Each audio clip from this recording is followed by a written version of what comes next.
nombre es Stephanie Ganosa y primero quiero agradecer a todas las personas que están apoyándome y confiando en este nuevo proyecto que es la productora Como Palo de Gallinero. Bueno, hoy tengo un súper invitado que quiero, admiro, aprecio, respeto mucho por su trabajo y su labor en el Perú. Alberto Isola. Gracias, Tete. O sea que yo también te tengo mucho cariño a ti y a tu ciudad y tu departamento. Sí. Muchísimo. Arequipa, soy Arequipa. Tengo que decir, yo soy arequipeño, sí, absoluto de corazón. Ya saben. Está grabado y sacramentado. Absolutamente. Bueno. He tenido muy buenas experiencias allá, ¿no? Una Claro. fue un taller que hicimos juntos. Claro, estuvimos. Luego hice otro taller y montamos La Cisura de Silvio, que fue una experiencia muy bella. Es una obra de Víctor Falcón, la estrenamos con arte escénica en el Teatro Vargas Llosa y viene invitada por el Gran Teatro Nacional para 2 funciones en agosto de este año, que es un evento importante, siento yo, además que el Gran Teatro Nacional se empiece a abrir a los grupos de todo el país, ¿no? Es importante, es importante. Rebobinando un poquito en la historia, porque la gente quiere escucharte a ti, sobre todo, rebobinando un poquito en tu historia. He estado investigando y oyendo otras entrevistas también, y me interesaba mucho esto de tu primer acercamiento con el teatro fue los títeres. Cuando yo siempre contaba la historia, como que es verdad también, que es que cuando estaba en cuarto de media y no sabía realmente qué hacer con mi vida, un sacerdote que se llamaba Paul Forgach me invitó a un ensayo del grupo de teatro y yo nunca había visto un ensayo y vi eso y dije, yo no quiero hacer nada más el resto de mi vida, de verdad, fue así. Pero después me puse a pensar y claro, habían antecedentes. Una prima hermana de mi madre era Carmen Escardó, que fue una importante actriz de teatro y de televisión peruana de los años 50 y 60. Claro, era mi tía favorita. Cuando venía los miércoles a almorzar con todas las tías, era esta tía maravillosa, que era actriz, sabía ir de una imagen. Pero lo otro de los títeres tiene mucho que ver con mi abuela paterna, mi nonna, que era una mujer nacida en Italia, que me llevó mucho a ver títeres desde que era niño. En realidad marionetas. Había una importante compañía de marionetas en Lima que se llamaba la Compañía de las Hermanas Marroquín, que era maravilloso. Entonces, cada vez que era mi cumpleaños, venían, y a partir del segundo cumpleaños, como era el niño del santo, me dejaban verlo desde atrás. Yo quería sentarme atrás, yo no quería ver la obra, no, quería ver cómo funcionaba, ¿no? Entonces creo que sí, de ahí yo tenía mis títeres, escribía mis obras, ¿no? Entonces sí, por ahí algo también un comienzo importante. Y claro, yo siempre decía, ¿no? Este niño va a ser escritor. Y yo decía, ay, pero es que es muy aburrido sentarse, me cuesta todavía acá, es que tengo que escribir, yo nunca he escrito teatro ni escribiré teatro porque no es lo mío, pero cuando tengo que escribir un artículo o un trabajo sufro. Que necesito como la bulla a mi alrededor, necesito otra gente, no sé. Porque es curioso, porque había escuchado, por ahí dicen que eras un poco tímido al inicio. Soy timidísimo. Entonces, sigo siendo. Entonces, ¿cómo es que a Alberto no le gusta esa soledad de la dramaturgia, pero es tímido y le gusta el trabajo? Es que creo que es una manera de compensar, ¿no? Soy tímido porque me cuesta mucho trabajo, cuando conozco gente nueva me cuesta mucho trabajo, a veces cuando tengo que dar... Claro, también he desarrollado con los años, pues ya tengo 70 y 50 de teatro, he desarrollado pues un chip, ¿no? Que yo ya sé que hago así, pum, y puedo hablar en público, etc., pero me cuesta. Creo que era una compensación, creo que era una manera de... Eran como mis amigos imaginarios, ¿tú sabes? Los títeres. Porque lo que me pasó fue que mi hermano menor, mi hermano José Antonio, cuando tenía 6 meses de edad, fue una de las víctimas de la epidemia de polio que hubo aquí, ¿no? Javier Descanseco fue otra. Y pasó en todo el mundo, todavía no habían descubierto la vacuna. Entonces, la infancia de mi hermano, y por lo tanto de mi mamá, de mi papá, es que se la pasaban casi todo el tiempo fuera del país porque aquí no había manera de tratar eso. Entonces yo crecí solo en la casa de mis abuelos y claro, la idea de inventarse amigos imaginarios pues era... Entonces creo que de los amigos imaginarios pasé a los títeres, ¿no? Y esto, tú terminas el colegio dirigiendo. Bueno, fui asistente de Paul Forgach en cuarto de media. En quinto de media lo trasladaron como pasaba con los... Él no era sacerdote, era un hermano en realidad. Lo mandaron creo que a Japón. Entonces me dijo, mira, tú vas a dirigir este año. Y dirigí mi primera obra a los 15 años, 16. 16. Y claro, yo cuando pasó todo eso, mi vida cambió radicalmente. Inclusive cambié físicamente, cambié de todo. O sea, me volví otra persona. Y fui a hablar con mi padre y le dije que yo quería ser director de teatro, que eso es lo que quería hacer. Y mi padre, por supuesto, me dijo que de ninguna manera. Y bueno, yo insistí hasta que al final llegamos a un acuerdo y me dijo, haz 2 años de letras en la Católica y veamos, porque pensó que se me iba a pasar. Pero no se me pasó porque en ese momento la Católica estaba en Plaza Francia y el TUC estaba en la cuadra, en Camaná. Entonces fue como que me puso en la puerta del TUC. Así que hice los 2 años de letras, cosa que siempre agradeceré, además porque desarrolló en mí, esos años desarrollaron en mí un placer por la investigación, que es una cosa que todavía tengo, ¿no? Y cuando terminé los 2 años, con muy buenas notas, por supuesto en matemáticas, en lógica, le dije, ya mira las notas que tengo, quiero ser director de teatro. Entonces me fui porque en ese momento había la especialidad de dirección en el SAT, existía, no en el TUC, pero yo quería algo más completo, ¿no? Entonces, además creo que quería irme a otro sitio y conocer otro lado. Y me fui a Italia, ¿no? Me fui a Italia porque hablaba italiano perfecto y porque estaba el Piccolo Teatro de Milán, que era un teatro muy importante italiano. Era un teatro que se centraba en 2 cosas que a mí me interesaban mucho.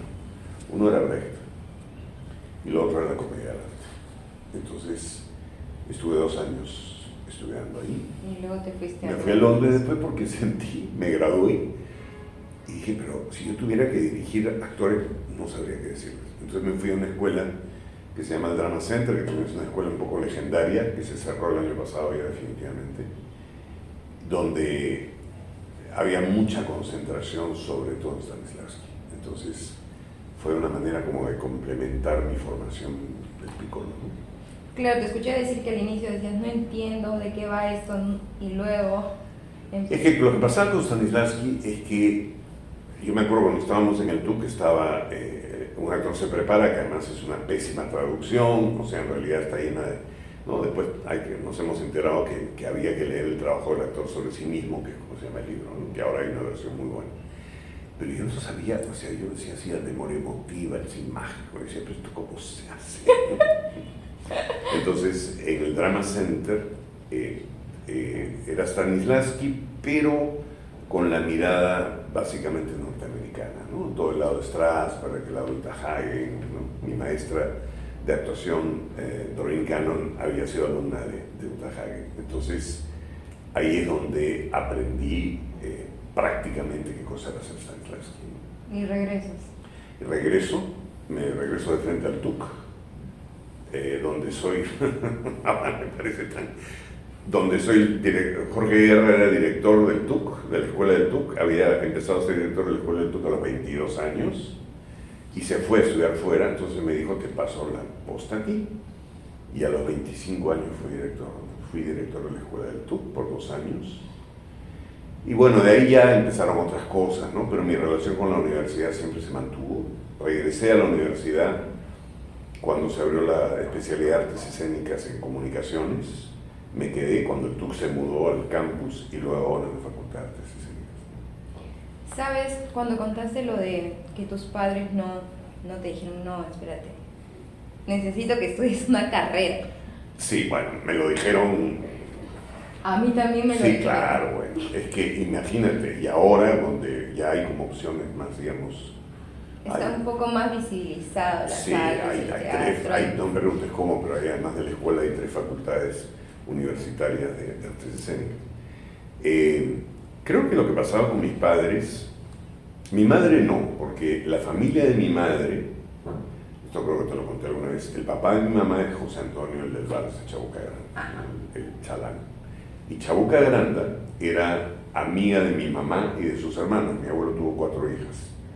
Entonces cuando murió, José Antonio le escribió ese vals, que todo a mí me saca de quicio porque lo cantan como si fuera una amante despechada. Despechada, sí. Y no es, pero bueno, te digo esto ¿por qué? Porque por el lado de mi madre, por más que había un cierto temor, ¿no? De qué cosa iba a ser, no había tanto, pero por el lado de mi padre eran italianos que habían venido, mis bisabuelos habían venido a fines del siglo XIX y se habían hecho aquí, ¿no? Entonces era una familia de genoveses, los genoveses son siempre muy trabajadores, muy tercos y muy amarretes. Dicen, ¿no? No, amarrete no soy, pero terco sí soy. Y entonces, Confirmo. Sí, soy terco. Pero bueno, entonces, claro, imagínate, ¿no? O sea, mi abuelo Alberto, que se llamaba como yo, lo tuvimos que engañar y decirle que me iba a estudiar Derecho en Milán, pero se enteró porque era muy astuto, un viejo zorro. Y un día me dijo, tú no te estás yendo a estudiar Derecho, tú te estás yendo a estudiar teatro. Y le dije, sí, abuelo, no. Y me dijo, ningún Isola será jamás un saltimbanqui, famosa frase, que además quedó cuando hicimos Todos los sueños del mundo con Mariana de Altaus, que era una obra basada un poco en mi vida, no tanto, pero algunas cosas. Esa frase quedó, ¿no?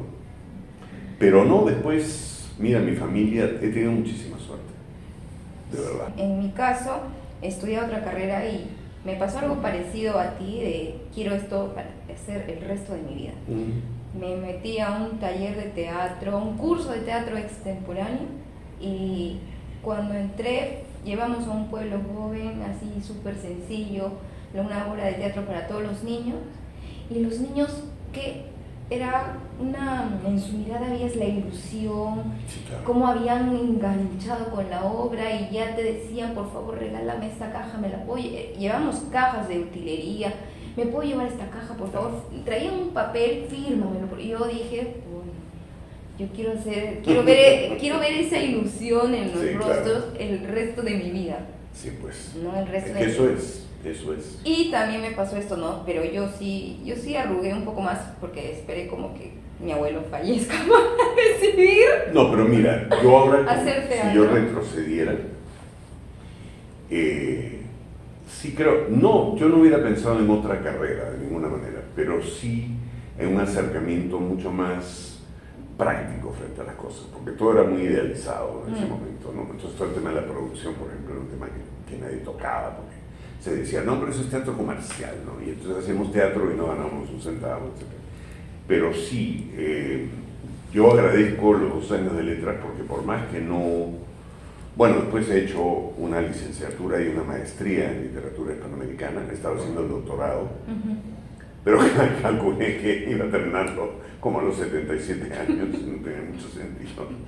Pero sí esta necesidad de investigar, porque a veces siento que el mundo del teatro, ya no tanto porque creo que ha habido un cambio, pero a veces lo sentía como muy, no frívolo, no es justo decir que frívolo, pero a veces un poco como que no ahondaba en muchas cosas, que se miraba un poco a sí mismo, ¿no? Y entonces la idea de que cuando tú haces una obra de teatro investigas muchas cosas y de alguna manera siempre digo que un montaje de una obra es como un curso intensivo de un montón de cosas, eso se me quedó, ¿no? Yo, por ejemplo, no tuve, como que crecí en un valle, entonces no tuve la cercanía al teatro o a las artes de la manera que la tuviste tú, ¿no? Entonces yo me enteré del teatro como carrera, como profesión, cuando tenía 19 años. Sí, claro. Entonces ahí que existe el teatro, hay una carrera, entonces sí tuve que salir de Arequipa para estudiar la carrera, claro, igual que tú. Sí.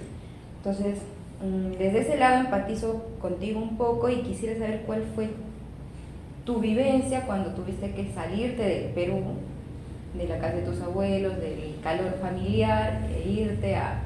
Yo era un niño bien que no sabía hacer nada. Tú sabes que cuando Peirano me invitó a ser asistente suyo en un montaje del TUC, él vio las cosas que yo hacía y dijo, este chico, a pesar de que Peirano es 6 años mayor que yo nada más, y me llamó para que fuera su asistente. Estaban haciendo Un hombre es un hombre de Bertolt Brecht. Y yo dije, voy a ser asistente Peirano. Y me dijo, tu trabajo es barrer el escenario y encargarte de la utilería. Y yo hice eso durante todo el montaje. Yo no sabía barrer. fui donde mi mamá Esperanza, Sí, que era, mi mamá Esperanza fue la mujer que me crió, y era de Yungay, de Ancash, y ella me enseñó a barrer. Entonces, barro muy bien, aprendí a barrer. Claro, llegué a los 19 años a Milán, y ahora pienso que tengo una sensación bien encontrada, porque a veces pienso que era demasiado joven, pero a veces pienso que estuvo bien que fuera así. Cometí otros errores. Uno fue cuando terminé el Piccolo, había un curso de organización teatral. Lo que pasa es que yo fui a estudiar dirección al Piccolo y eran 3 tardes a la semana. Yo dije, yo no he venido a hacer 3 tardes a la semana, ¿qué hago con esto en mi vida? Y como era el primer latinoamericano que ingresaba a la escuela, me agarraron como camote. Entonces dije, ¿puedo hacer el curso de actores en la mañana? Entonces hice el curso de actuación en la mañana. Pero había un curso que se llamaba organización teatral, que era armar repertorio, ver giras, y lo dictaba el organizador del Piccolo, Giorgio Guazzotti, uno de los grandes hombres de teatro europeos. Y cuando terminé el curso me dijo, ¿no quieres venir a trabajar conmigo al Piccolo? Yo tenía 21 años. Y yo dije, uy, no, porque si me meto acá, ya no voy a ser actor, voy a ser organizador. Y no lo hice, pero ahora pienso que tendría que haber hecho por lo menos un añito, imagínate, los 21 años. Esas cosas que te provoca volver en el tiempo y pegarte una cachetada, eso me pasó. Porque digo, ahora pienso, ahora es una figura histórica Guazzotti, ¿no? Entonces yo digo, Guazzotti fue mi maestro. Entonces, bueno, entonces fue una mezcla de cosas. Yo por un lado siento que no aproveché algunas cosas, pero por otro lado crecí muy rápido, en el buen sentido de la palabra, ¿no? Sobre todo en Inglaterra, que era una sociedad muy distinta, porque la sociedad italiana todavía tiene muchas cosas parecidas a la nuestra, ¿no? Pero eran además los años 70, estaban pasando muchas cosas. Para mí fue como un proceso de liberación a varios niveles muy importante. Entonces, claro, agradezco que me haya pasado, regresé a los 24 años, ¿no? Claro, no con la experiencia humana que quizás me hubiera gustado tener, pero bueno, por lo menos profesionalmente. Lo que pasa es que después completé todo, tuve mucha suerte, y se lo debo a un gran hombre de teatro peruano que fue Mario Delgado. Mario era un hombre muy generoso, éramos muy cercanos. Una de las cosas que yo creo que todavía se mantiene, pero mi generación, por ejemplo, de teatro, somos todos muy amigos, muy cercanos. Mi cercanía no es entre Ascani, por ejemplo. O sea, somos todos muy distintos, hacemos cosas muy distintas, pero hay una amistad, ¿no? Y Mario, cuando Eugenio Barba decidió que se hiciera lista en la International School of Theatre and Anthropology en Volterra, Italia, ofreció 3 lugares para 3 peruanos. Que no, lo único que tenías que pagar era tu pasaje. Era un mes, un poquito más con Eugenio Barba, claro, con Jerzy Grotowski, bueno. Y Mario, que era muy generoso, nos invitó a Teresa Rally, a Freddy Frisancho, del grupo Los Audaces de Arequipa, que somos muy amigos, siempre lo veo cuando voy, y a mí. Y entonces nos fuimos para allá y tuve la experiencia de completar y conocer el trabajo grotowskiano de cerca con un maestro. Eugenio es mi maestro, a pesar de que el teatro que yo hago aparentemente es muy distante al que hace, pero una serie de principios de mi trabajo los tomé de él, ¿no? Entonces tuve mucha suerte. Es que al final uno, ¿no?, va llenando su baúl y va tomando cositas y herramientas de lo que le va sirviendo, ¿no? Sí, eso fue muy interesante para mí. Yo nunca había hecho training en mi vida. Era flaco, o sea, pero igual no había hecho training. Entonces también fue toda una experiencia. Y estudié, Grotowski vino a vernos, y Dario Fo y un montón de gente. Entonces era como, qué experiencia, ¿no? Claro, claro. Y ahora que hemos hablado un poco de la importancia, un poco de la niñez, esto de tener en la vida el arte, el teatro. Bueno, es fundamental. Yo siempre digo que yo soy un ejemplo de la importancia de los cursos de educación por el arte en los colegios. Eso, quiero que me des tu perspectiva de por qué es importante el teatro, Claro. por qué es importante en su formación. Bueno, yo pienso que, no es original lo que te voy a decir, pero yo pienso que siempre he pensado que todas las personas del mundo deberían pasar por procesos artísticos, aunque después no se dediquen a eso. O sea, yo creo que sería muy bueno que todo el mundo hiciera teatro, porque el teatro te da una serie de cosas buenas, ¿no? Y también te ayuda a expresarte, etc. Entonces, a mí me parece fundamental. Claro, en mi caso, como en tu caso, ¿no? Algunos otros casos también nos ayudó a definir nuestra vocación de alguna manera. Pero aunque yo no hubiera hecho teatro, el hecho de pasar por la experiencia te sensibiliza, te ayuda a expresarte, te enseña además sobre todo a trabajar en equipo, que creo que es bien importante. Entonces yo creo que, claro, lo terrible es que tú sabes que en todos los colegios cada vez que hay problemas de presupuesto, lo primero que vuela es educación por el arte, ¿no? Y tú dices, pero no, es tan importante como otras cosas. Claro, porque trabajas sobre ti, con los otros, aprendes a escuchar, a percibir, a también ser crítico, porque y asumir tus decisiones. Por supuesto que sí. Entonces, para eso. Y ahí se está brindando un espacio de expresión que normalmente en la educación pues no se le da, ¿no? De validación a su voz, a su cuerpo, a su movimiento. Entonces sí hay herramientas importantes para... A mí me parece absolutamente necesario. Mira, inclusive una de las cosas que yo extraño mucho de la Católica es el teatro universitario. ¿Qué es el teatro universitario? No la formación de profesionales como nosotros, sino un espacio donde cualquier alumna o alumno de cualquier facultad puede hacer teatro, como parte de sus actividades. Que así fue como nació el TUC. Claro. Y como nacieron en realidad todos los teatros, el TEUNSA también, ¿no? La Católica también. Todos. Y eso se ha perdido y me parece una lástima, porque por un lado es una posibilidad de que la gente aprenda todas estas cosas que estamos hablando, no solamente en el colegio, también en la universidad, pero por otro lado también crea espectadores, ¿no? A mí una de las cosas que más me choca de muchas veces que hemos hecho proyectos en la universidad, en el Centro Cultural, por ejemplo, es que calculábamos que si fuera un 5% de los alumnos de la facultad, de la universidad de las obras, se llenarían, y no hay un 5%. Y tú dices, ¿por qué? Porque evidentemente el teatro no es una alternativa, y creo que eso cambiaría si estableciera un teatro universitario. Formadores de absolutamente. Sí. Mira, yo cuando recién vine, dirigí al grupo de teatro de Electrolima, en ese momento, de las empresas eléctricas, y del Banco Continental, que eran, yo tenía 16 años, 17, y eran empleados. Oye, fue una experiencia maravillosa. Hasta ahora me acuerdo y hasta ahora se acuerdan, ¿no? Sí. Y era gente que, mira, estaba todo el día metido en la oficina, y a las 4 o 5 de la tarde, a las 5 de la tarde nos íbamos a un sitio a ensayar y hicimos montajes y todo. Entonces, todavía yo estoy en contacto con algunas de esas personas, ¿no? Sí. Y fue fundamental para sus vidas también. Sí, es verdad. En los niños supongo que debe pasar lo mismo, que hace que ese recuerdo sea perenne. Sí. Entonces... Te permite... Mira, después yo dirigí 2 talleres para no profesionales en la Católica. Todavía se reúnen cada año y nos vemos, y yo tengo una cercanía muy grande con ellos. Y algunas de esas personas después han hecho teatro, pero la mayoría no. Claro, quizás igual con eso podríamos generar más industria, porque al estar creando público joven que se acostumbre a ver teatro, porque sabe que puede encontrar en las obras pensamientos, ideas de las que uno puede sacar sus propias conclusiones. Más allá de lo que te digan los actores, la obra de teatro, el director, porque hay de cada uno pensamientos que están puestos desde la iluminación, desde la dirección. El espectador también cumple la función de discernir y decir sí, no, y no pasa nada, sucede. No, es un espacio de reflexión también importante, ¿no? Ajá, y yo creo que por eso también hay poca y no está todavía desarrollada la industria.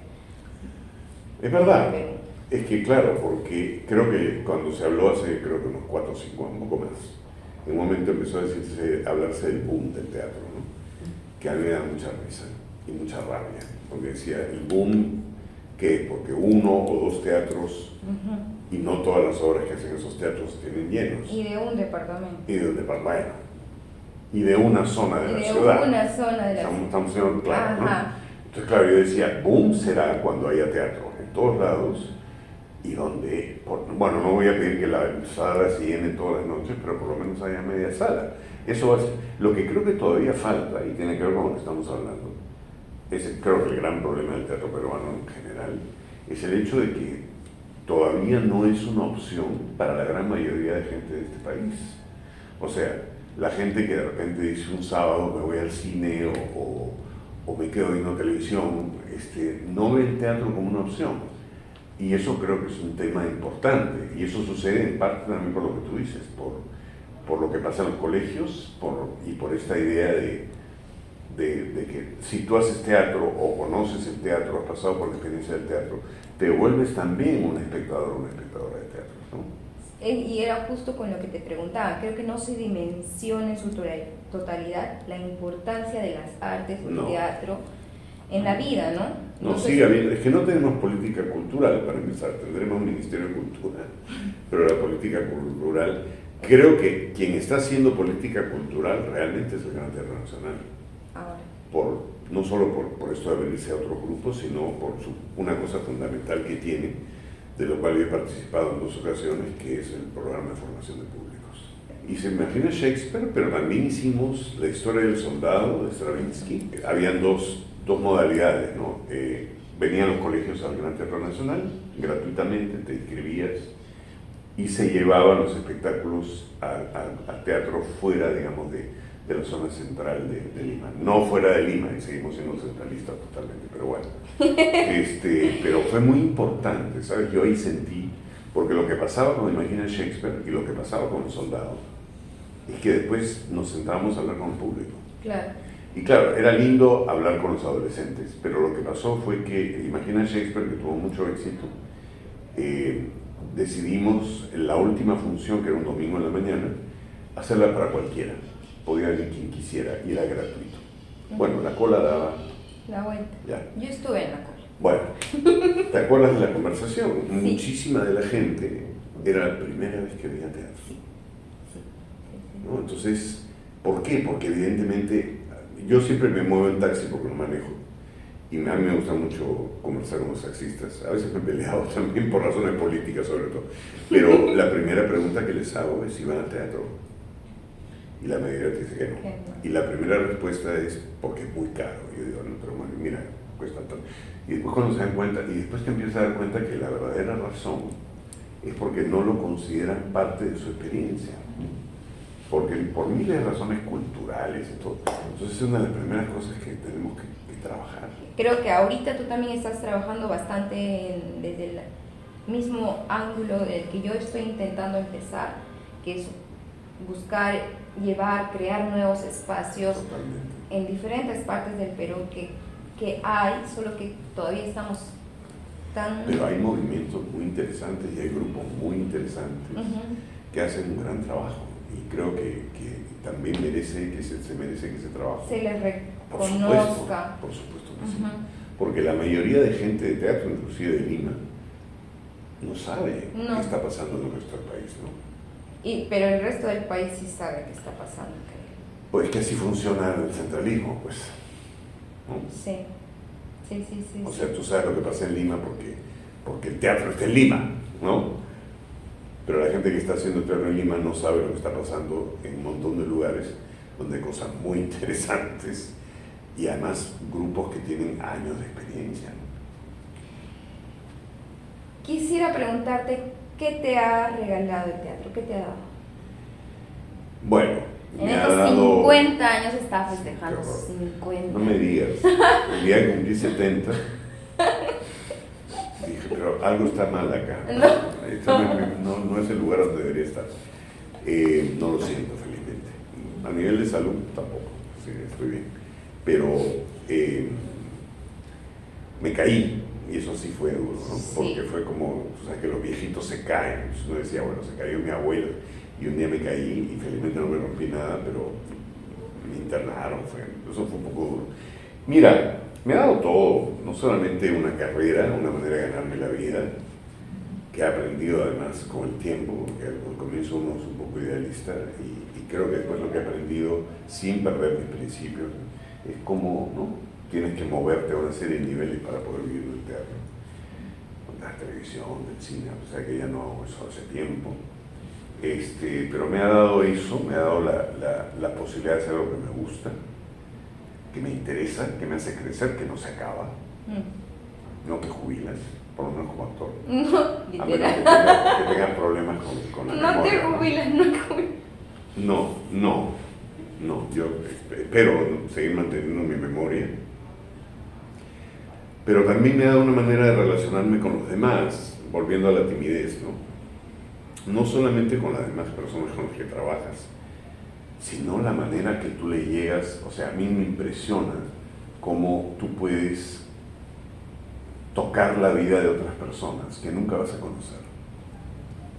Y que sin embargo me ha pasado, ¿no? Un día en una obra que dirigí, que tuvo un montón de problemas con la municipalidad, inclusive nos acusaron de hacer una obra pornográfica, etcétera, que no lo era, pero bueno. La que te censura. No, era una obra que se llamaba Séptimo Cielo, que hicimos en el Teatro Larco, que era una obra sobre los géneros. En un momento de eso no se hablaba, y yo, ingenuo de mi hija, bueno, vamos a hacerla, y hubieron reacciones muy negativas, pero bueno, un día una chica, una mujer de unos 20 y tantos años, se me acercó después de la función y me dio un papelito que todavía conservo. Y el papelito decía: señor Isola, me ha cambiado usted la vida, gracias.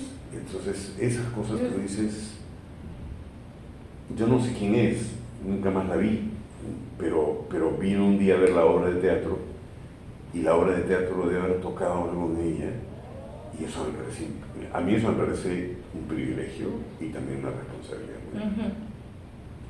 ¿Y qué opinas? Escuché en una entrevista donde mencionabas que te hubiese gustado hacer Hamlet, pero no calzabas en el estereotipo.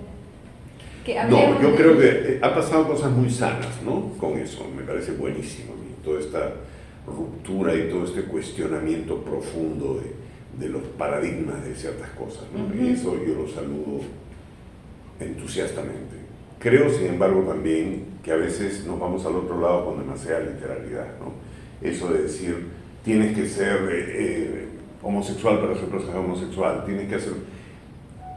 Yo no creo eso, porque yo creo que el teatro es un lugar donde todo eso desaparece. Y yo creo que un actor heterosexual, una actriz trans, o lo que fuera, debe poder hacer todo, porque creo que esa es una libertad que el teatro te da. El teatro es un espacio donde todo eso es cuestionado completamente. Entonces, a veces me preocupa un poco esa literalidad frente a ciertas cosas, entendiendo también de dónde viene, y entender también de la importancia de darle espacio a gente que siempre ha estado marginada, ¿no? Entonces, creo que es un equilibrio, ¿no? Pero me parece muy saludable. Es que yo siempre he pensado, a mí lo que me gusta del teatro es que el teatro siempre es transgresor, y aunque hagas un teatro que mucha gente pueda considerar tradicional, etcétera, pero es la posibilidad de romper con una serie de esquemas, ¿no? Y claro, lo de Hamlet se volvió un chiste después, porque apareció también en todos los sueños del mundo. A mí me pasó con Arlequín en el Piccolo Teatro, porque hacíamos comedia del arte con las máscaras y todo. Me fascinó. Y yo quería ser Arlequín. Y me decían, no, tú no puedes ser Arlequín porque eres muy grande. No era gordo, pero era muy alto, pues era un tipo grande, ¿no? Entonces me decían hacer el capitán, me decían hacer el doctor. Entonces yo decía, no quiero ser. Yo me robaba la máscara de Arlequín porque quería ser Arlequín. Y nos decían, no, porque Arlequín es chiquito. Y yo decía, pero ¿por qué? ¿No? ¿Por qué Hamlet? O sea, digo yo, ¿por qué? No, sí, todas esas cosas tienen que romperse. Y también el hecho de que actrices hagan personajes masculinos, actores hagan personajes femeninos. O sea, yo creo que yo defiendo siempre la idea de que el teatro es un espacio, siempre digo que es un territorio liberado el teatro, donde todo eso es puesto en tela de juicio, y me parece muy bien. Pero ahorita en Lima, Perú, ahorita está como que tomando más fuerza esto de tú calzas en el papel de... Pero con otras razones, más complejas, claro, ¿no? De la apropiación cultural. Mira, es un tema bien delicado. Es un tema porque yo tengo ahí varias cosas en pro y varias cosas en contra, ¿no? Porque, por un lado, sí reconozco la importancia de darle un espacio a gente que es de una cierta manera. O sea, yo creo que es muy, muy importante. Pero también me preocupa que lo que eso traiga consigo es una división, solo que con mayores justificaciones ideológicas, pero al final es, tú no puedes hacer tal personaje porque yo el otro día, en broma, pero en serio también, estoy en un proyecto fascinante con Rodrigo Benza, que es un profesor, un director de la FARES, que ha hecho espectáculos, proyectos domésticos, espectáculos de investigación y de creación colectiva muy interesantes. Y yo tengo a mí Ricardo Blume, un gran actor, me enseñó varias cosas, pero una de las cosas que me enseñó es, si te interesa el trabajo de alguien y te gusta el trabajo de alguien, dile. Entonces, a mí lo que me pasa es cuando yo veo el trabajo de alguien que me interesa, yo voy y le digo, oye, si en algún momento necesitas a alguien como yo estoy interesado. Entonces, cuando vi el espectáculo de Rodrigo, le dije, si alguna vez haces, y me llamó y me dijo, estoy haciendo un espectáculo sobre la guerra y la migración, donde hay dos personajes, un croata que es el hermano de su suegro, que vino al Perú desde Croacia durante la Segunda Guerra Mundial, y el otro es un empleado de la Católica que salió de Huamanga en el momento de Sendero. Y el espectáculo tiene solo dos actores, Augusto Casafranco y yo, que somos Augusto de Iglesias. Estoy feliz, eso es un regalo. Y yo el primer día dije, yo voy a ser el de Huamanga, ¿no es cierto? Y dije, Augusto va a ser el croata, ¿no es cierto? Y yo voy a hablar en quechua, ¿no es cierto? Entonces todo el mundo me miraba como diciendo, este está loco, ¿no? Y dije, no, claro, yo entiendo, claro, entiendo, pero después dije, pero ¿no sería interesante también lo otro? Entonces yo he dicho, en algún momento de la obra vamos a cambiar, y yo voy a hablar en quechua, y Augusto va a hablar en croata. Sí, yo creo, es que, mira, es que todo tiene su lado bueno y su lado malo, ¿no? A mí me parece que es muy importante romper todos los esquemas. Y al mismo tiempo también valorizo el darle espacio a gente que nunca lo ha tenido, ¿no? Entonces creo que es un constante equilibrio, ¿no? Porque a veces me preocupa, a mí lo que me preocupa es que cuando por alguna razón o por otra nos volvemos demasiado cuadriculados, ¿no? Ajá. Claro, es complicado, pero sí es... Me parece que es un momento muy interesante estar viviendo. Igual, o sea, yo estuve analizando este tema y yo dije, puede ser, son varias cosas. Uno, es menos tiempo de construcción para la persona que ponte no calza. Pero menos desafío. Menos, claramente, pero si lo ves desde la producción... No, sí, por eso te digo. Ajá, entonces ellos claro, por la visibilidad, por la presencia. No, es que realmente creo que ambos argumentos tienen su peso, y me parece que a mí lo único que me preocupa es como con toda esta cultura de la cancelación también, ¿no? Es que a veces tocamos o bordeamos el fanatismo, de un lado y del otro. La parcialización. Sí, y eso a mí me preocupa mucho. Pero bueno, creo que como es algo que estamos enfrentando por primera vez, todavía nos queda mucho pan por rebanar ahí, ¿no? Sí. Está difícil porque igual ahorita esto de los influencers, porque ahora te contratan es muy complejo, sí, claro, ¿no? Entonces, y todo este tema de la apropiación cultural, que es un tema muy delicado también, ¿no? Donde también siento que ambas posiciones tienen sus razones, ¿no? Sí, y se respetan, la verdad. Y entonces... creo que eso es lo más importante. Creo que lo que ha traído todo esto es una visibilización, ¿no? Sí, pero por otro lado también una apertura, ¿no? a muchas cosas, y me parece que está muy bien. Yo en lo particular dije, oye, yo amo el teatro, me gusta la creación, me gusta que los actores se pongan a investigar, a laborear, y encuentren algo que a ellos les permita decir también, ¿no? Por supuesto que sí. No, más allá desde que solo calcen por el físico, entonces que ellos encuentren al personaje. Exacto, eso, ¿no? Tiene que cambiar. Eso pienso que tiene que cambiar, y que es sano que esté cambiando, ¿no?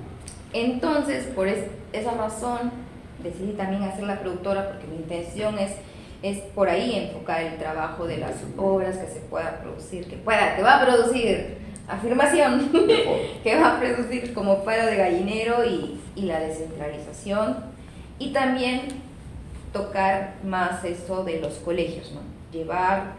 Indagar teatro a colegios, a comunidades que no hayan tenido la oportunidad, el privilegio Sí, de ver claro. teatro, de experimentar el convivio y eso, ¿no? Y entonces por eso surge como palo de gallinero y comentarles que la persona que no se ve en los videos, pero ahora sí ya se ve. Bueno, yo por eso también he aceptado, encantado tu invitación, porque me parece fundamental. Yo creo que es algo que, ya que no tenemos política cultural, por muchas razones, creo que la tenemos que hacer nosotros, ¿no?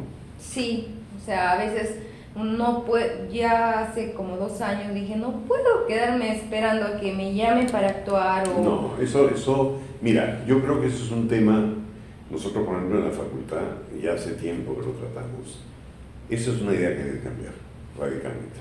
Primero porque no es real, porque este no es un medio donde te llaman, te llaman para la televisión, teatro no hay ni siquiera audiciones en el teatro. Y la idea de la autogestión me parece fundamental.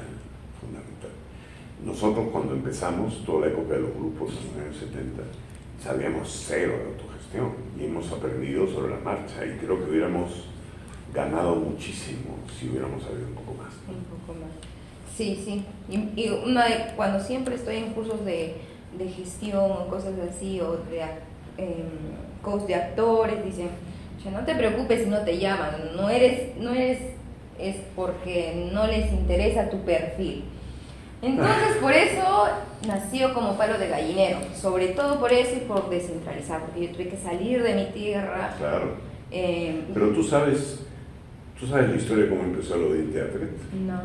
Bueno, yo siempre la cuento porque la escuché a Eugenio. Eugenio venía del sur de Italia y muy joven se fue a Polonia y fue asistente de Grotowski durante un tiempo. Y después decidió seguir su propia carrera y quería estudiar dirección teatral. Entonces se presentó a la Escuela Nacional de Teatro de Noruega.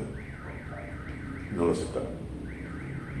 Y lo que hizo Eugenio es puso un papel afuera donde están todos los resultados y dijo, invito a todas las personas que no han sido aceptadas a formar un grupo de teatro. Y ahí nació el Odin Teatret. El Odin Teatret nació con gente que no había sido aceptada en la compañía, en la Escuela de Teatro Nacional de Noruega, y se convirtió en un grupo fundamental del teatro contemporáneo. Y yo he conocido a muchos de los originales, que ya algunos han fallecido inclusive, y es toda gente que se hizo a sí misma con la cosa del training, etc. Entonces, pues ese es un ejemplo para mí muy claro, ¿no? Sí, y impulsar la dramaturgia, porque yo he visto que hay en el taller que llevé con los chiquitos, tienen cosas que decir. Entonces, impulsar la dramaturgia de alguna manera, apostar por lo nuestro también, ¿no? Decirles, vamos, tú hazlo, tú puedes. Aquí hay un espacio que contamos con las herramientas, dándonos la mano contigo, con otras 3 personitas más que todavía no les voy a decir. Sorpresa. No, yo feliz, mira, porque creo firmemente en eso, porque además creo que es la única manera concreta de hacer que el teatro ocupe finalmente un lugar. De repente es muy idealista pensar eso ahora.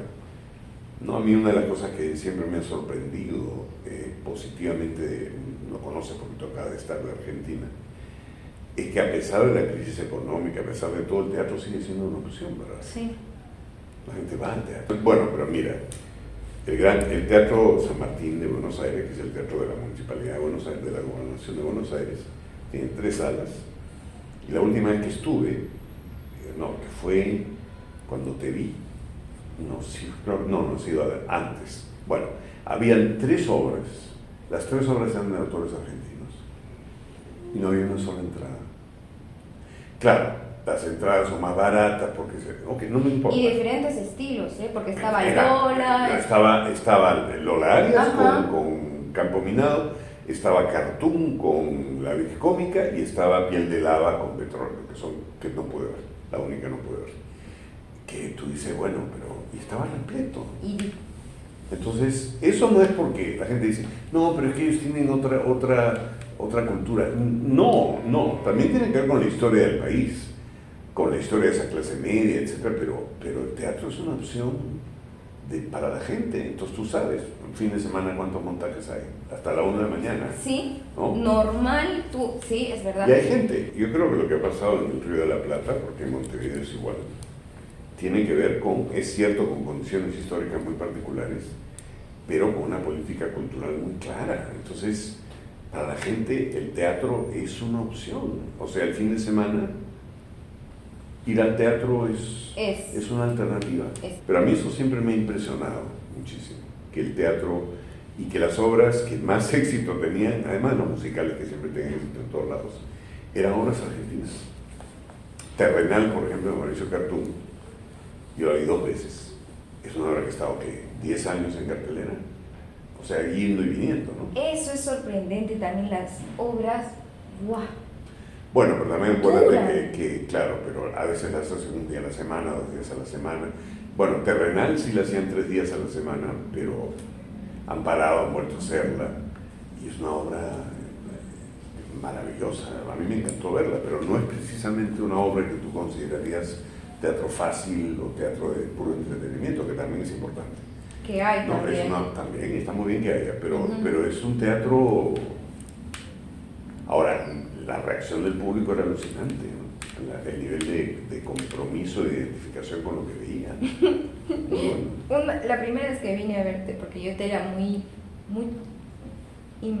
chiquilla, inocente en ver teatro, cuando llegué a Lima, pues tenía 1 año de experiencia, ¿no? En un año y medio tardé en decidir que eso era lo que quería hacer toda mi vida.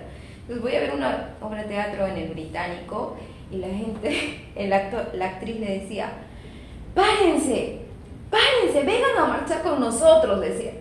Yo volteaba a ver si alguien se paraba, pero era tan convincente que está diciendo que se paren. Yo me paro, me paré, permiso, todavía pedía permiso y salí, y luego la chica se quedó totalmente desconcertada. Sí, bueno, no sé si se dio cuenta, ¿no? Pero continuó apagando, porque prendieron hasta un poco las luces del espacio.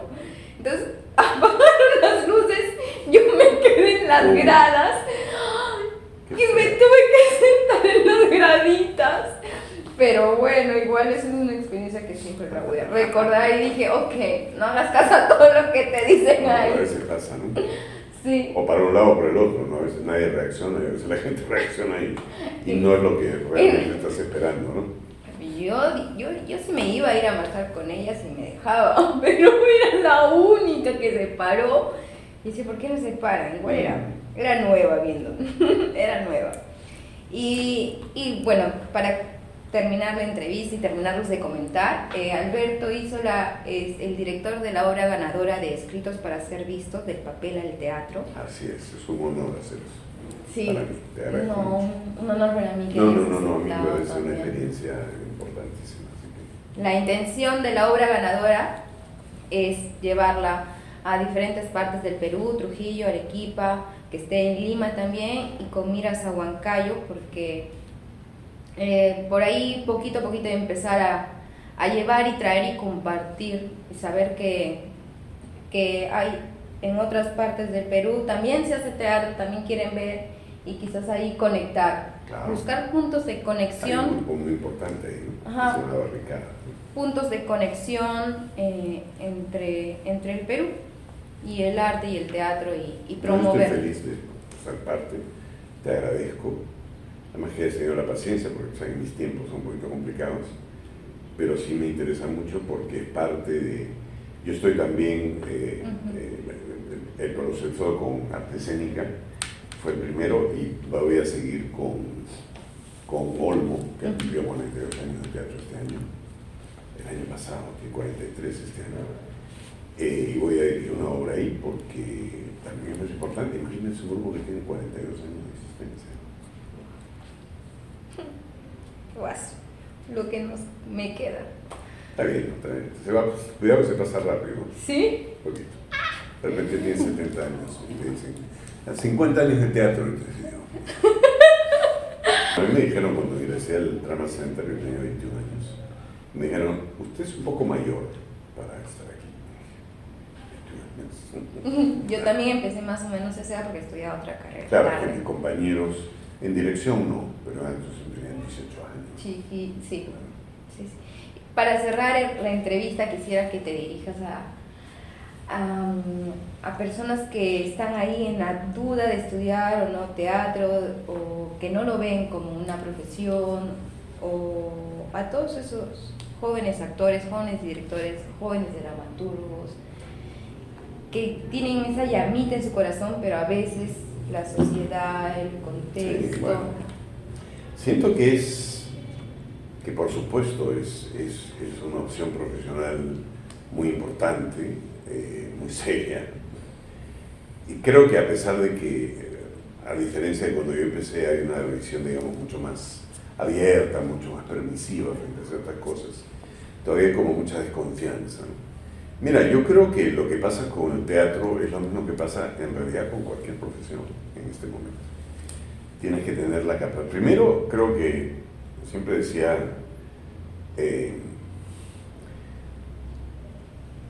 un maestro me dijo una vez, creo que te conté, las tres P's, ¿no? Sí, lo apunté. Sí, pasión, paciencia y Perseverancia. Perseverancia, exacto. ¿Qué es eso, no? Entonces, mira, hace poco vi un video que siempre le muestro a mis alumnos, pero había un poco perdido, a una gran actriz brasileña que se llama Fernanda Montenegro, que ha hecho mucha televisión. Y entonces le hacen una entrevista en un programa y la chica le dice, doña Fernanda, ¿qué diría usted a los jóvenes? Y ella con su perfecto portugués dice, desista. Y entonces la pobre mujer que la estaba entrevistando se quedó en shock. O sea, ¿qué le diría usted a los jóvenes que quieren estudiar teatro? Desista, no estudien teatro. Y yo dije, Dios mío, claro, la pobre mujer, pero ¿cómo es? Después ella explicó, ¿no? Maravilloso, dijo, si no es algo por lo que te mueres, literalmente, y si no es algo por lo que estás dispuesto a sacrificarlo todo, desiste. Y eso es en todas las carreras. Absolutamente. En todas, porque así vamos a tener mejores profesionales en todo. Es que claro, entonces, yo no voy a decir desista porque me parece un crudo, ya lo hizo ella, no lo voy a copiar, pero sí diría, la pasión es fundamental, o sea, tiene que ser algo que literalmente te mueres por hacer. Pero al mismo tiempo tienes que tener algo que siento que se pierde mucho. No me gusta hablar así porque me siento viejo, ¿no? De cuando se dice las nuevas generaciones, no me gusta. Pero siento que hay muy poca tolerancia a la frustración. Todos queremos todo ya. Y eso no va a haber, ¿no? Entonces, es otra cosa que tienes que sacar de la cabeza, ¿no? Entonces creo que es eso, ¿no? Tener la pasión, la paciencia y la persistencia o la perseverancia. Pero yo creo que es una opción absolutamente válida. Creo que a mí lo que me ha ayudado durante todos estos años, también he tenido suerte. La suerte también es importante, ¿no? Yo diría dice eso. Claro, pero la suerte si no otro sentido, tiene que encontrarte. Tiene que encontrarte haciendo. Alguien dijo eso, ¿no? Que la suerte tiene que encontrarte trabajando. Pero creo que si he llegado donde he llegado ha sido porque sigue siendo para mí mi pasión, a pesar de que tengo crisis como cualquiera. Todo el mundo me pregunta, ¿pero en algún momento tú has querido dejar el teatro? No, dejarlo no, pero he tenido dificultades, me he ido a trabajar fuera del país en dos momentos de la historia por razones históricas, de política. A veces ha sido muy difícil, pero nunca he dudado que eso es lo que quiero hacer. Pero también he tenido paciencia. Y lo de la perseverancia es muy importante porque tiene que ver con la autogestión y tiene también que ver con eso que te dije, que es que si te gusta el trabajo de alguien, si te interesa trabajar con alguien, los limeños son muy limeños, los arequipeños no son así. Pero muchos de los limeños son un poco tontos con eso, ¿no? Ay, ¿cómo le voy a decir? No, a mí me interesa tu trabajo, si en tu trabajo hay un lugar para mí, aquí estoy, ¿no? Eso también creo que es importante. Entonces, no voy a decir desistan, voy a decir dedíquense, pero sepan que va a exigir de ustedes mucha pasión, mucha paciencia y mucha perseverancia. Sí. ¿Cuál es tu próxima obra a estrenar? Cuéntales para que la gente se A ver, entere? estoy en este momento ensayando una obra que se llama Llegado un inspector. Es una obra de un autor dramático inglés que se llama J.B. Priestley. Es una obra de los años 40, que es una obra que habla de algo muy actual. Es una obra sobre la solidaridad y la responsabilidad ante el otro. Creo que uno de los grandes males que tenemos como país es la incapacidad de aceptar al otro y de reconocer al otro. A nivel racial, a nivel de género, a nivel de todo. Entonces creo que la obra habla sobre eso, ¿no? De alguna manera dice, mi texto, uno de los textos finales que yo tengo que decir, que a mí siempre se me hace un nudo en la garganta, y Roberto Ángel dice, no nudo en la garganta. Él dice, no estamos solos. Es una frase maravillosa, ¿no? Dice, todos de alguna manera estamos conectados. Y eso me parece muy importante decirlo, además en este momento político tan particular, tan extraño, muchas cosas, porque es un momento que creo que trae a la luz algo. Una amiga italiana el otro día me dijo, pero ¿y esto cómo empezó? Le dije, empezó en 1535. Claro. Empezó en 1535. Que los aymaras tengan que venir a Lima para hacerse sentir, es algo que en 1535, ¿no? En realidad, y eso dice mucho sobre nosotros. Entonces sí creo que es bien importante lo que la obra dice, y cómo lo dice, porque es aparentemente una investigación de un suceso, de la muerte de una joven mujer que se suicida, y cómo una serie de personas que se consideran al margen acaban dándose cuenta que han tenido que ver con lo que ha sucedido, ¿no? ¿Dónde se están presentando? Estamos en el Británico, empezamos el 1 de abril, ahora me voy a ensayar. Es un lindo elenco, está Leonardo Torres, está Denise Vos, y hay 4 actores jóvenes, muy buenos, muy interesantes, y la está dirigiendo Roberto Ángeles. Bueno, ya saben, chicos, ahí tenemos una hora para ver el trabajazo que se manda Alberto Isola siempre en el espacio. Bueno, siempre es una exigencia, ¿no? No me gusta decir talento porque el talento es el 1%. No, además el talento, sabes que la palabra talento en la Biblia, en el Antiguo Testamento, es una moneda. ¿Sabes? Eso los 10 talentos, claro. Entonces nunca me gusta mucho la palabra. Y creo que una de las cosas que me apasiona del trabajo es que siempre es un desafío. Yo acepté hacer esta obra porque la obra me gusta mucho y porque Roberto y yo somos, además de ser muy buenos amigos, somos compañeros de teatro, es como la 8ª vez que me dirige, creo. Y él de repente ha dado una visión del personaje que yo no me esperaba, que para mí ha sido fantástica. Entonces, estoy muy contento también por eso, porque la visión que él tiene como director de ese personaje, de toda la obra, ¿no? Pero de ese personaje particularmente para mí ha sido muy estimulante. Muchas gracias, Gracias Alberto, por el tiempo y por compartir. No, para nada, y gracias de nuevo por permitirme ser parte de esta experiencia, me parece muy importante. Por supuesto que sí. Nada, muchas gracias a todos por quedarse en la entrevista. Sí, hemos hablado un ratazo, ¿no? Sí, bastante. Pero eso. bueno, se puede editar también, ¿no? Sí, se puede. Muchas gracias. Gracias. Adiós. A ustedes. Chao.